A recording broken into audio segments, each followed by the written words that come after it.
तो ये सबसे पहले नीचे उसका वेट एक्ट करेगा mg। कितना होगा उसका वेट? mg।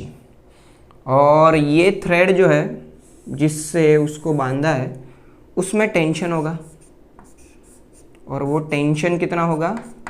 Tn। मैं जानबूझ के Tn लिख रहा हूँ क्योंकि टाइम पीरियड का भी सिंबल है T। अगर टेंशन का भी सिंबल T हो गया तो थोड़ा सा कंफ्यूजन होगा। मैं जानबूझ के T सफिक्स n लिख रहा हूँ, टेंशन, तो वो न जो है वो फीलिंग आए, टेंशन Tn। तो इसको रिजॉल्व कर सकते हैं दो पार्ट में, एक हो गया वर्टिकल, एक हो गया हॉरिजॉन्टल। अगर ये थीटा है तो सीधी सी बात है ये भी कितना होगा? थीटा। तो अगर ये थीटा है तो ये कितना होगा? n बना रहा ना, ये भी कितना होगा भाई? थीटा। और यत्र यत्र थीटा तत्र तत्र कॉस थीटा। इसका मतलब जहां जहां थीटा वहां वहां कॉस थीटा, वहां वहां cos component. So this is Tn cos theta and this is Tn sine theta.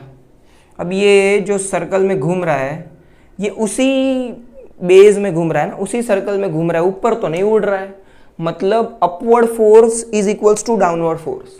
मतलब ये Tn cos थीटा जो है वो mg को बैलेंस करके रखा है, मतलब ना तो ऊपर जा रहा है ना तो नीचे जा रहा है, लेकिन घूम रहा है। मतलब सेंट्रीपिटल एक्सेलरेशन और the centripetal force is a necessary condition for a particle to move in a circle. तो अगर ये सर्कल में घूम रहा है तो ये Tn sin थीटा जो है, जो सेंटर सीकिंग है, जो सेंटर की तरफ है, वो क्या प्रोवाइड करेगा?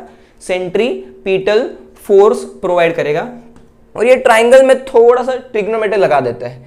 इन triangle OCP, in triangle OCP what is sine theta? Sine theta is equals to opposite upon hypotenuse, मतलब R divided by L। What is cos theta?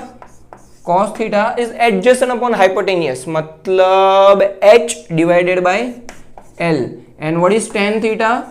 Opposite upon adjacent. So opposite कितना है भाई? R, और adjacent कितना है? H। तो इतना हो गया। अब डेरिवेशन बस 2 स्टेप है, बाद में समझो डेरिवेशन हो